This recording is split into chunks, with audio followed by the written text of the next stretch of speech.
Hi everyone, it's Maureen Robinson here from Milsean Meadows.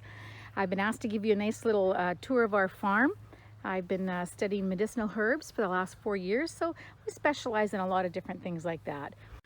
This here is, I call this my medicinal flower bed. What I have in here are calendulas, like a beautiful amount of calendulas, and I have harvested several times already, making my salves, and it's a wonderful healing on the skin. Calendula, I just pick the flowers and then we dry them completely. These were one of the longest taking to dry.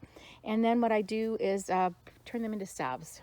On the back side of the calendula, what I've got are roses, and these roses are all old world roses, the Rosa rugosa, where you have these beautiful flowers. They're quite hardy, I find, so it's one of my favorite ones to use for my skincare stuff that I like to make. What I do is I take all these petals, I'll collect the petals and dry them and soak them in a beautiful oil called meadow foam oil. It's an oil that is grown, it's a flower that's grown in from Oregon State up to BC. And it's the beautiful oil that is closest to the sebum in your skin. So I like to soak them in that for several weeks, strain it off, maybe do a second run. All right, so now leaving the calendula bed, we're gonna move over to the orchard here. Some really great plants also. Here's another one that I put everywhere in the garden, and it's called comfrey.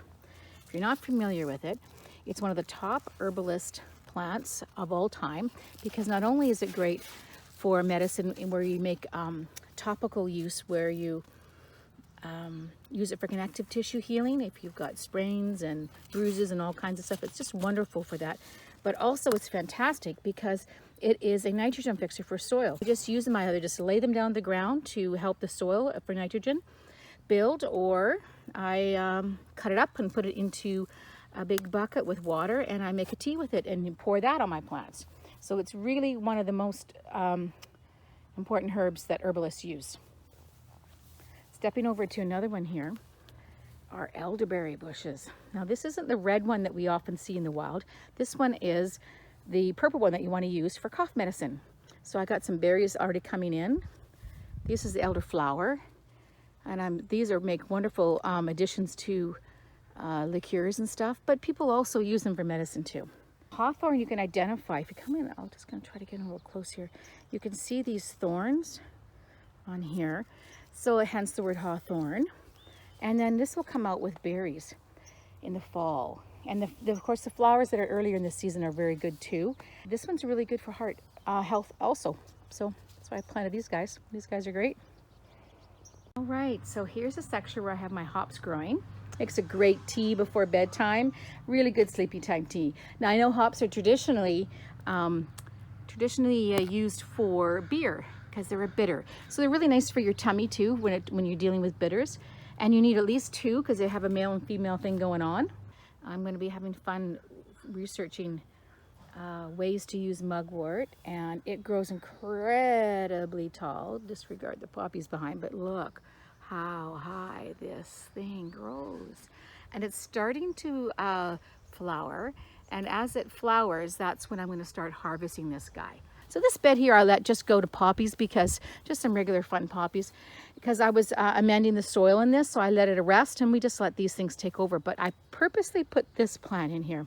This one I use a lot. This one's called mullein. The leaves are all these soft and fuzzy little leaves, or big leaves I should say.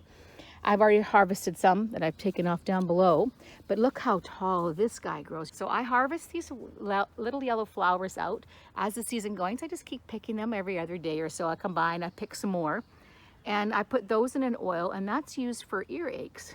And not for swimmer's ear, but for regular type earaches. Leaves are really great for lungs, making a tea with them, all kinds of stuff. So if you look up mullein, it is a really great plant. So don't be such a hurry to pull this guy out. He's really cool. Turning to this side, what I've planted in here, those might at first glance might think they're stinging nettles or something, but those big tall ones going up, those ones are called lion's tail. Another new one for me this year. So I'm looking forward to having some fun with those. This one here, there's more calendula. There's those little violas or Johnny jump ups, a little bit like pansies there. I got a lot of them here, and those are great. I've already picked a lot and dried a lot of those this season. If you take a look, I have a new vine in here, and I've used this herb before but never grown it. So this is the first time. And there's one up there. I don't know if I can get at it, but it's called passion flower, and it's an absolutely stunning, beautiful flower. And it's used for sedation as well, for helping you sleep, for that racing mind, for anxiety. So I love passion flower. It's truly one of my favorites of the medicinal plants. All right, one of the last things I want to show you is a plant that grows prolific in the wild, and it's called St. John's wort. I'm actually picking it for a topical, just for skin. I soak it in oil, and it's used in my trauma oils. Now, if you want to identify this one properly, you can see it's got a beautiful little star-shaped flower on it. It's so pretty, and it smells lovely. I love this fresh, almost like a fresh, happy laundry smell, if you know what I mean. But here's what you're looking for. So one of the things is take one of the buds or even one of the flowers, and I'm just going to rub it between my fingers, and you're going to see my fingers go all purpley. That is the hypericum that's in there. It's the medicinal part of the plant, and that's a great identifier for it. So I've already picked a bunch of this, so I can show you what I've done. I've also made tinctures with it too, but it's really great for even like shingles oil, for like for nerves under the skin. It's just, I love this one. I love this plant. Now you can only really pick it and use it fresh. It's basically inert once it comes dried. So it's only once a year, and it's right after June 21st, St. John the Baptist Day, and so that hence it's called St. John's wort. So for the next couple of weeks from June 21st is the time to pick. All right, so back to the calendula. This is what we have here that I've picked today. And these ones here are the ones that I've dried, and they're starting to get really close. So they have to have a little bit quite dry before you can add them in anything. This here is some calendula that I have already put into the oils, and it's sitting there, and it'll go for a few weeks, and then I'll save that oil, and then I'm going to add more of the dry and do it again, so I can get a really concentrated form of it. Here's a lot of the rose petals that I've been collecting all summer, and in here, these are the ones with the metafoam oil in them. And I'll do the same thing as where after it's sat for a month or two, I'm going to carefully remove that oil and put fresh petals into the same oil, and get a second or maybe third infusion, and that will just really make it just that much nicer. And the rose petals are so nice in the oil. It's so great for your skin, anti-aging, all that stuff. Here's some dried California poppy I've already done this year, some passion flower that's already been dried along with leaves. I got some nice chamomile that's not quite finished drying. I didn't have too much here because I collect a little of that every day. Here's some of the little violas, the little violets that I've got in there.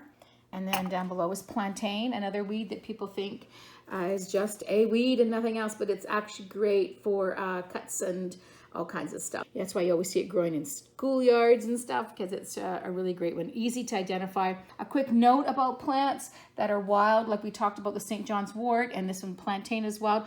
Really important to make sure, don't pick anything you're not sure. Double check, double check, double check. And when you forage, never clear everything all out. Always make sure there is still some of the plant left to live and to flourish on. Here is red clover, another good one for lots of different things. Dried there, lemon balm, it smells amazing. This is lavender that I've dried already, and now I've put this one into oil. And this is the St. John's wort I was telling you about. Here it is in a tincture, so it's in vodka, and it's just a 40% I'm using, and you can see the purple is already coming, right? And the oil, though, will take a little longer. It'll take about a month, and then you'll start to see that the oil in this St. John's wort will be beautiful purple color. And this is the mullein leaves that I was drying. Here's some fresh mullein flowers, that really big tall one with the stalk in the center. Here's some of the dried flowers for that. And I'll break these up when it's time, and I will put them in a jar as well. So that kind of concludes the tour of Milsean Meadows. I hope you enjoyed. I've been having lots of fun with this hobby. Hope I've given you some ideas to have a little bit of fun yourself. All right, take care, everybody.